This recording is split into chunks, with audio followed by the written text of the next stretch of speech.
जिसको पैसे का पागलपन होता है वो सोचता है हर चीज पैसे से खरीदी जा सकती। नहीं, जीवन में कुछ महत्वपूर्ण चीजें हैं जो पैसे से नहीं खरीदी जा सकती। सच तो यह है जो भी महत्वपूर्ण है वो पैसे से नहीं खरीदा जा सकता। न प्रेम, न प्रार्थना, न परमात्मा।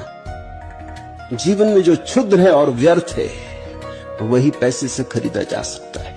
पैसा स्वयं क्षुद्र है, क्षुद्र से क्षुद्र ही मिल सकता है। तो आदमी इकट्ठा करता जाता है। वो कहता है प्रेम कल कर लेंगे, आज तो पैसा इकट्ठा कर लूं, कल निश्चिंत हो जाएंगे, फिर प्रेम कर लेंगे, फिर गीत गा लेंगे, फिर वीणा बजा लेंगे, फिर विश्राम करेंगे। आज तो कमा लूं,